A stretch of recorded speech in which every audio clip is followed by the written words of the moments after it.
Devonator wrote in and said this. He said, "Hi, Zach. So I play football for my high school." He says he's a lineman. "And my team is not as united as we need to be. I believe we lack a lot of leadership from players, so I ask you, what are some of the most important characteristics of a leader? How does a player unite so many different personalities? Thank you. P.S. Love your show." Devonator. The number one thing when I think of leadership is that you have to be yourself. You must be yourself. You can do all the right stuff. You can say all the right things. Your actions can all be what leaders, quote, should do. But if it's not authentic and it's not real and it's not really who you are, people can pick up on that and it leaks out of you. And they might not know why you trying to be leader makes them uncomfortable, but it does. And I think a good leader has to earn the right to speak up. Good leaders need to speak up when it's necessary, but you can't just speak up. You have to earn the right to do that with your actions, and that has to happen on an individual level. When I played college football, we had a gigantic team, 112 guys. 3 days into fall training camp with, by the way, I think we had 58 new freshmen. By day 3, I knew everybody's name and I knew where they were from. I'd had a conversation with every single person on the team. I really was proud of the leadership and the work I did at my college. That is so important. You have to connect with people on an individual level. That way, when you talk, they know who you are. They know where you're coming from. You have earned the right in their eyes, likely, to speak to them and to speak up in a big moment. When everyone's tired, they just did conditioning, now it's time to practice and you're like frustrated, whatever it is. If you're going to speak up at a big moment, you have to earn the right to do that. And then another thing good leaders do is I call this tending to the flock, like a shepherd, the way a shepherd cares for all their sheep, checking with every single one, clipping, whatever. I don't know. I've actually never been a shepherd. My image of a shepherd is a guy who feeds all the sheep, clips their toenails, makes sure they're clean, he just cares for all of them. You got to care for the people around you. And not just the players. If you're a player on the team, talk to your coaches. How's your coach doing? How's this? Check in with people. How is blank? Whatever they're struggling with, whether it's a test or a girlfriend or, whatever battle in your life, in their life they're struggling with or fighting on right now, check in with them. Hey, man, how's this thing? How's that thing? Check in with people. But again, you have to actually care. You have to actually care. You can't pretend to care about people. It doesn't work. But if you actually care about people, I think you can do tremendous, tremendous things as a leader, especially on a football team.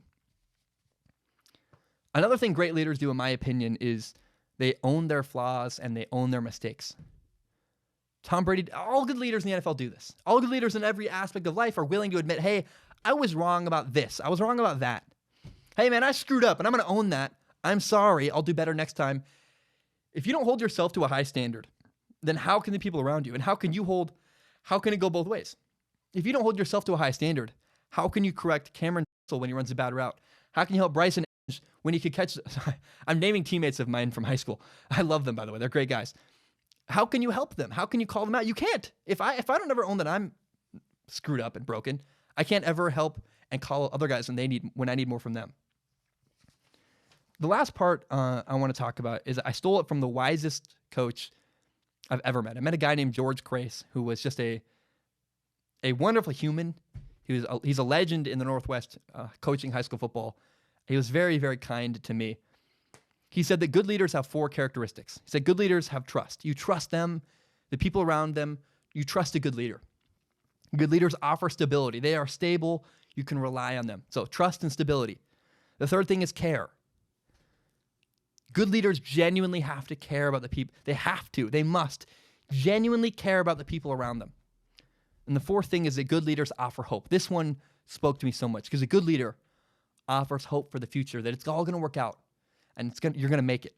They encourage, they're positive. Good leaders offer the people around them hope. I hope you appreciate that answer. I really, I took my time with that one. I thought about it deeply. And I think I gave a quality answer that I'm proud of that answer. I think it's good. Actually, there's one more thing I want to add in. You got to care for yourself too. I just talked a lot about caring for other people and how that's good leader. You can't care for other people unless you care for yourself. You got to go to bed at night. You got to get good rest. You got to journal your feelings. I know that seems silly, but if you don't journal and figure out how you feel about stuff, you're never going to be an effective leader. So those are all the things I think make up an effective leader. Actually, I'll read them again. I have them written down. All the things that make up an effective leader to me. are you got to be yourself. You can't pretend. You have to actually care about the people around you. You got to own your mistakes when you screw up. You got to be reliable. You got to earn the right on an individual level to talk to people, connect with every little person individually, know their life, know where they're from, know their story. And then you got to take care of yourself.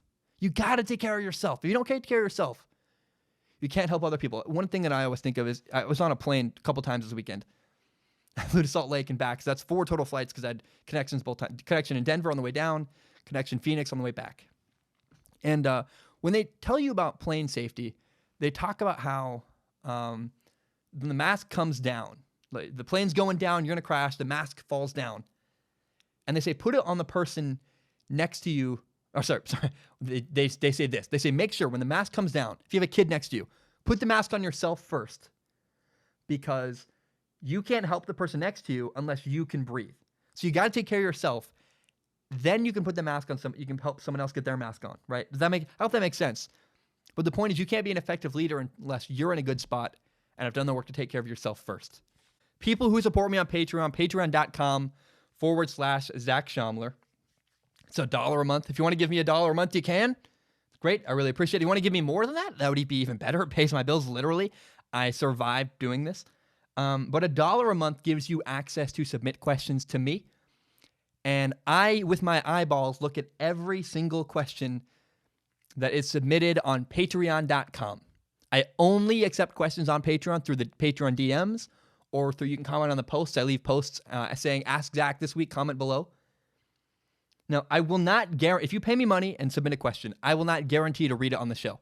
There's so many. I try to read a couple, the top ones every week. But I do look at all of them with my eyeballs, and I pick the top couple to read on the show.